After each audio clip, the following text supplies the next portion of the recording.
So next we have Mr. Muneer, who is a managing director with BeCode Middle East, and he is going to talk about how automated parcel terminals are game changers to last mile logistics. Over to you.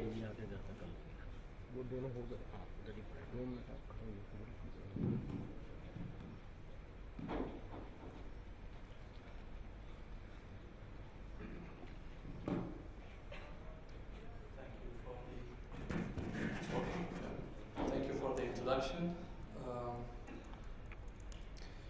Good afternoon, ladies and gentlemen. I'm honored to be able to spend the next 20 minutes with you this afternoon to give a presentation on how automated parcel terminals are a game changer in last mile logistics.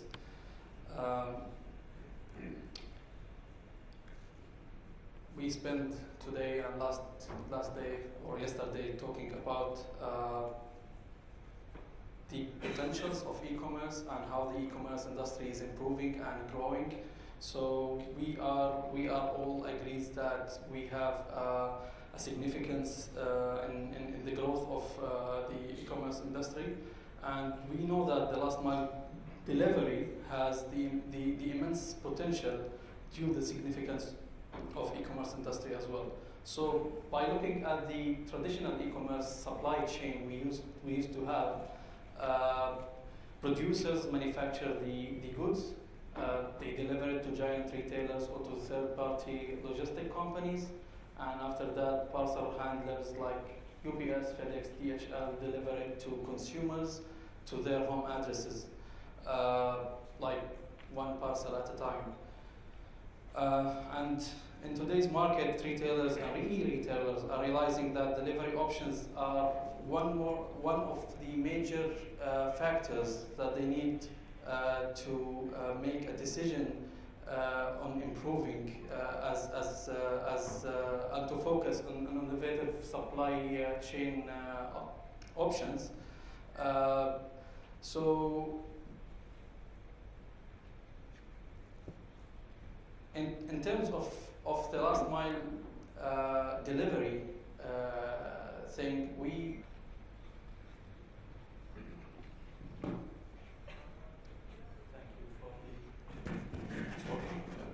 Thank you for the introduction.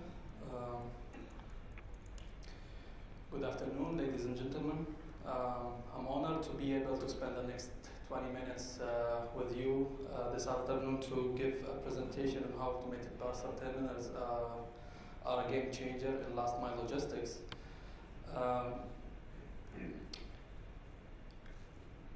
We spent today and last day or yesterday talking about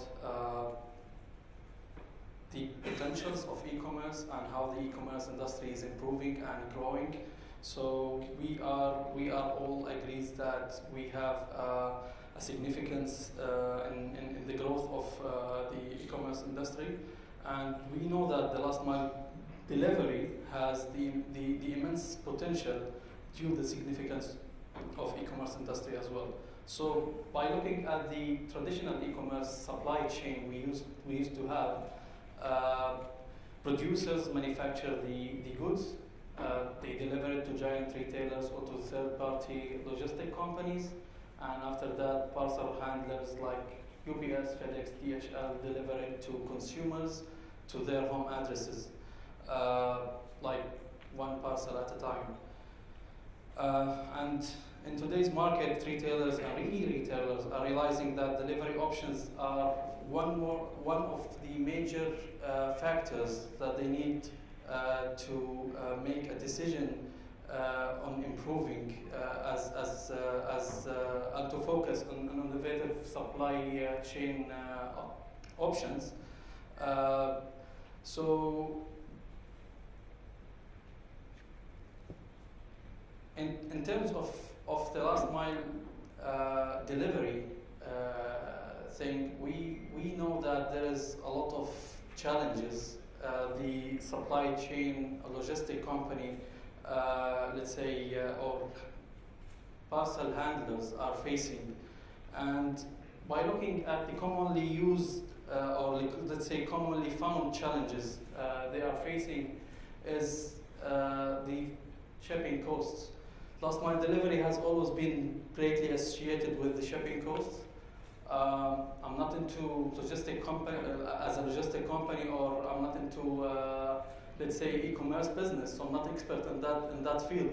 But I was reading an article, a study about this issue a couple of days ago, and they were saying that almost more than half of the shipping costs are reserved for the last mile delivery, because when deliveries are incomplete or there is a delay on the delivery, significant loss can be suffered. Of course, the delay and incomplete deliveries, it can occur because of the incorrect or incomplete addresses. It can be because of customers are not available at the location or at home, and that requires repeated delivery attempts in order to make a successful delivery. Of course, if we were talking about customer experience and how to make the customer experience to the maximum level of the supply chain process. If we reach to the last mile delivery stage and the client was not so satisfied from what he got as in terms of delivery, I mean not as a product, it's going to have a bad impact on the whole process. So it's better to have a solution, a convenient solution for the customers in order to complete the circle or to complete the complete chain of the supply chain. In terms of if we look at the customer perspective, most of the people have this kind of mentality or this way of thinking that I want the world to fit into my life, not to adapt to others. So if I received a call, for example, from a courier company or from a delivery agent saying that I'm going to deliver a package for you between 9 to 3, I can't be in the same location in this time period. So I don't know if I'm the only one, but I don't remember when I received the package and it happened from the first attempt. I always missed the first time of delivery. So because it's hard to find a mutual time between the receiver or the end user and the courier company or the parcel handler. Now, by thinking, let's say, or rethinking the last mile, let's say, delivery cycle, we think that we can introduce or offer to the market solutions, of course, technological solutions, where we can provide self-service electronic lockers to the market, where the first part of the supply chain will remain the same. Customers will buy they will do the shopping on the e-commerce platforms or will buy from the actual shops. It will go through the courier company to the delivery, but the last step of the delivery will be delivered to the parcels or to the lockers. Now, what this is going to solve? If we automated the last mile delivery, it's going to change, and we changed the way of delivery on having it in public places instead of private locations like houses or offices. We will have consolidated deliveries, and we will reduce routing costs. So because routes are going to be optimized, we'll have certain locations for the lockers in the public places. Users will have the freedom of selecting from the courier company platform or website what's the nearest locker to make the delivery to, and by then they can collect it at their convenient time during the day or at the evening time, or even maybe sometimes on some location out of the working hours. So it will allow the parcel handlers to deliver multiple parcels and eliminating missed deliveries. So instead of delivering one package at a time, the parcel handler can deliver multiple parcels at the same location. And it's going to, there will be no interaction between the delivery person and the receiver. So it's going to be, we will eliminate the missed delivery attempts in that case. Of course, from the customer point of view, it's going to be a convenient and easy way of receiving the parcels, because it's going to take a few seconds from him to go in the front of the locker and open it and collect the package and leave. Of course, by offering an additional way of delivering the packages, the customers will enjoy a variety of, or a wider variety of delivery option that will suit their needs. And by that, will, of course, we will fulfill the customer experience thing. Now, let's talk about the fun part of my presentation. As I told you, I'm not an expert in logistics. I'm not an e-commerce company, but we are a technology company. We developed a system where we created an electronic lockers that it's completely cable-free. It's a standalone lockers. As you can see here, we have one locker here in this hole. It can be, of course, the system works on a patented algorithm. As you can see here from this picture, this is the lock we programmed to function as exactly the electronic lockers functions. The system is cable-free, as I said, is standalone, no Wi-Fi needed, no servers needed, nothing as the standard electronic locker infrastructure needed in this system. It works in 2 lithium batteries. It lasts for 15 years, lifetime for the battery.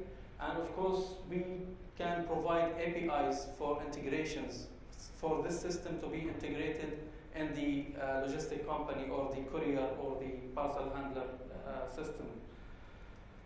So before going through the database or how the system actually functions, let me try to demonstrate to you how the system functions live. So I'm going to go to the locker.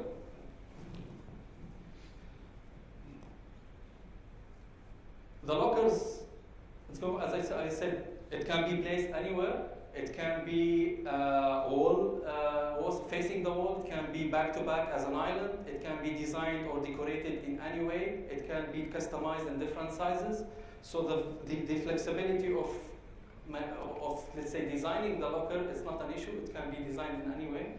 How the system works, in every lock or in the locker itself, there will be a QR code for the operator to scan. Of course, the QR code is only for, let's say, making a shortcut for our web application. So our web application is called BeLocker Express. The operator will have a username and password where they will have an access to our, let's say, database. Of course, through the APIs, as I mentioned earlier, you can integrate this system to your mobile application or to your website. And then by logging into your, let's say, database, you will have all of the receivers that they have already packages needs to be delivered to client. Yeah. So let's select a receiver who's already here with us in this hole. Okay. And as you may notice, the locks are flashing green. Flashing green light is an indication that the lockers is actually available. If the light is not flashing, that means it's occupied. So let's select, for example, 007 here. It's flashing green. That means it's available. You search for 007. As an operator, you select 007, and the system will tell you you can enter 2-digit code 19 to the lock to open it. Of course, all the lockers is operating in closed places. All the lockers are closed. So when you enter 19 to the locker, opens, place the package inside, and then the operator closes the locker again. The next step, the operator will press assign lock. It's not flashing green. There is nothing wrong with the lock. And then the system, the parcel is already saved there. Now, the receiver must receive an SMS now. Any SMS? Mohit, please. So the receiver now receives an SMS in his mobile. Can you tell us what did you receive? I got a message that my locker number is 7 with a code. Of course, the message can be customized, so it's going to indicate where's the location you received the package to, and yeah, please. This is you deserve some desserts. Yeah, but different message. Yeah. Yeah, it's fresh. He deserved it. He was a great support to us to be in the event tonight, today, sir. Yeah, of course, from the delivery company. So as you can see now, after he received the package, the locker will start flashing green again because it's now available for the next operator or for the next receiver to receive the package from. Check. You can talk to use the mic. Yeah. It's not working. I think the microphone is not working.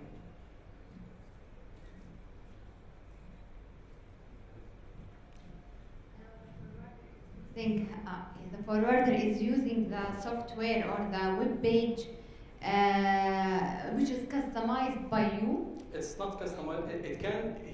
As a courier company, they can use our web application, but we offer an API because I'm sure every company has their own application or website or whatever. So they can use our APIs to integrate the technology in their website, so the customer can still use their application, not necessarily our application.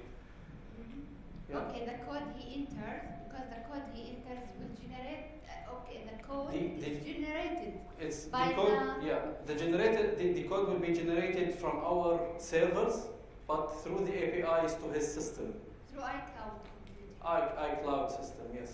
Yeah. So this is the technology I'm talking about. As you can see, the flexibility of the system and not being limited of the location or the place we are going to place the locker into is making this system I think a revolutionary for the parcel locker system. To explain, the ladies asked the question. Let's explain a little bit about how the system in general works. Our patented technology is actually an algorithm saved in our servers in different locations in the world. The technology, the process goes through the system by the lock itself. It has a PCP. The PCP has the same algorithm we have in our servers, so it works and synchronized with our servers through the web application when you are generating the code. So by requesting the code from the operator to open the locker, the code is synchronized with the time mode, which is our cloud system server, the lock, and the user will be linked together in the database. And as an operator, or as a corporate or a company or a parcel handler, it's going to show to them in their system in the office all the transactions without being in front of the locker. So a complete management software or web application as well will be with the system to manage the lockers from the back office. Of course, when the whole transaction is done with the database and operator, the sender the receiver will receive the SMS and or email or both. It depends on the location or the kind of service. It has nothing, no Wi-Fi, nothing at all. It's through the algorithm. Nothing. It's randomly generated code. It's not the same code at the same time.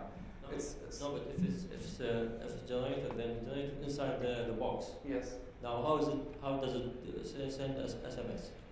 There must be some technology there. Yeah. Which will send either GSM or some sort of technology to to send it to the as an SMS. This is what I'm trying to explain. It's hard to explain it because it's an algorithm-based technology. It's not Bluetooth. It's not Wi-Fi. It's not NFC. It's only a chip that it has an algorithm and synchronized with a database in the cloud. So when you are making a request or generating a code from the mobile application or the web application, you will get a code. When you enter the code in the lock, entering the digits on the lock will make the algorithm or the PCB inside understand what you are doing. So from that, it will react. I got it. Okay. It's the same generation here happening in the server. Same generations. It's in synchronized, but Synchronized. it's not. Nothing is saved as codes. No. Yeah. It's a dynamic generation here. Exactly. The same dynamic generation in the server. Yeah. And the server gives you that code, which will. But it's very important to make sure that nothing as codes is saved on the log or in the database. It's a source. The source code or the algorithm is randomly generated. Even us, if we open the database, we'll never know for 0007 what's the next code now. It needs to be generated. The algorithm will generate it, and this is a great security level for the system. Yeah, but the usage of the technology is making it innovative. Yeah. Yeah. So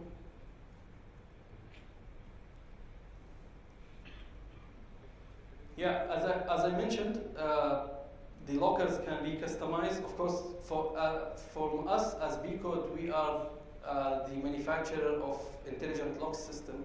So we manufacture the lock, we develop it, we make the programming for it.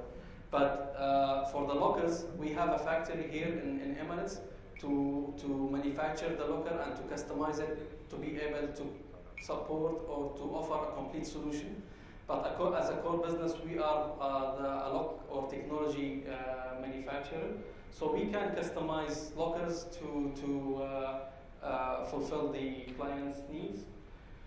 Of course, something very important we are doing, and I would like to proudly say that we are in a pipeline with Emirates Post to launch parcel terminals all over the Emirates to make deliveries for Emirates Post and for other companies as well in the arrangement with Emirates Post to make all the delivery, let's say, or even routine delivery processes through the lockers.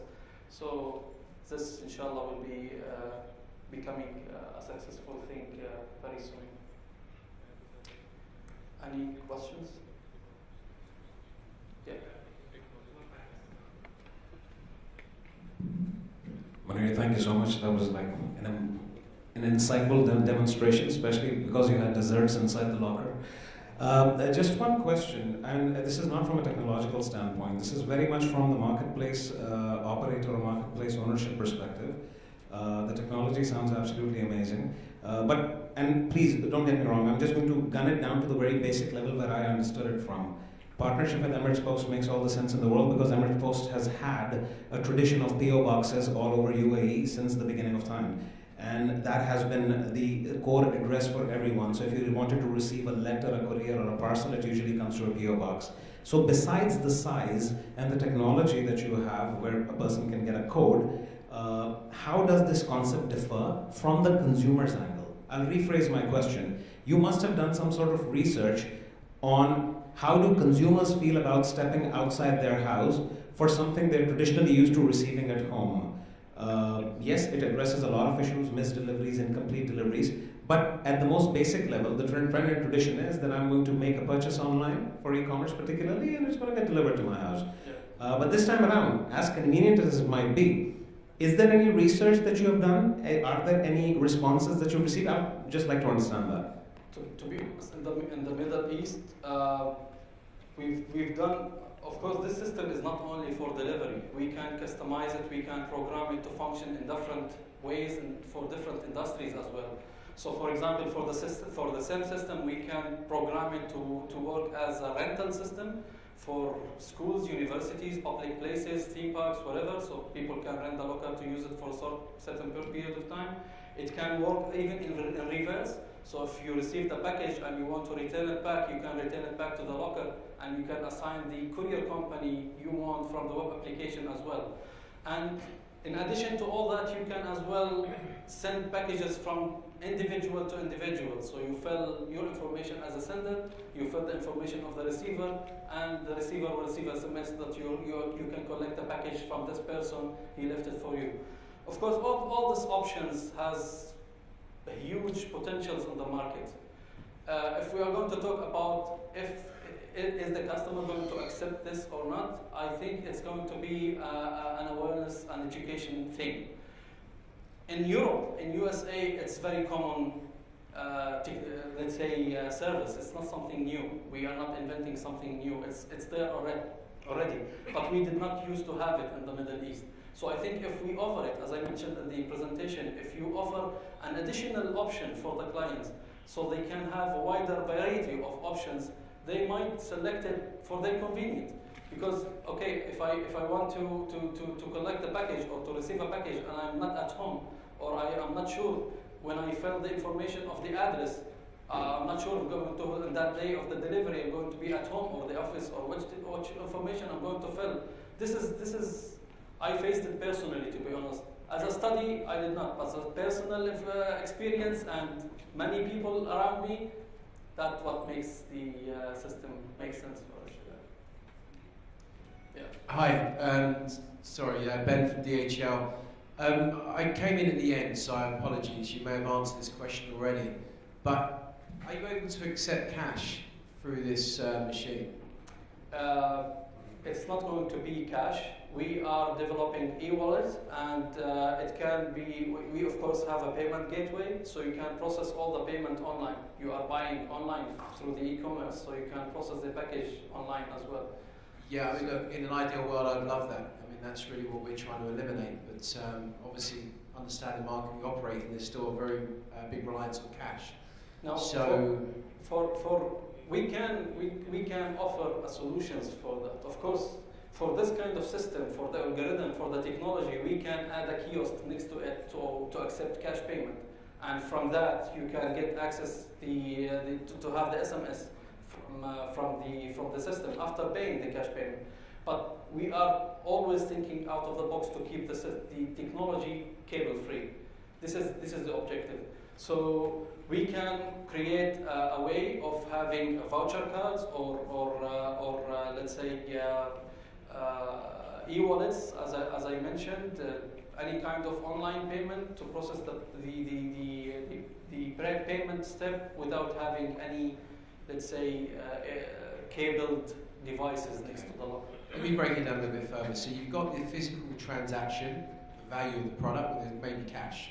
So in this case, let's say it's domestic, and that exchange of cash has got to happen if someone purchases, so someone's got to pay. But I'm talking more from a perspective of cross-border e-commerce. So if I'm a customer, I order something from the US, the item comes in, there's going to be VAT, yeah? So someone's got to pay that VAT. Now the terms of trade is delivery duties unpaid, that's got to be paid on arrival. So the integrator will pay that and they need to recover that money. Now the adoption of making online payments for VAT or duty is still very low. And from a lot of websites, when you check out, they don't tell you the actual landing cost. So it sometimes comes as a surprise. Yeah. So we've looked at this, and it's a big challenge. And what we've recognised, unless you have a payment option on arrival, cash, then it will be a challenge. As I told you, cash terminals can be added, or it can be separated than the locker, but we are trying to think or to keep thinking in how to make the process cable free. If in the location this locker is going to be fixed for long period of time, and cash payment needs to be there, it can be integrated with, no problem. Okay, thanks. You're welcome.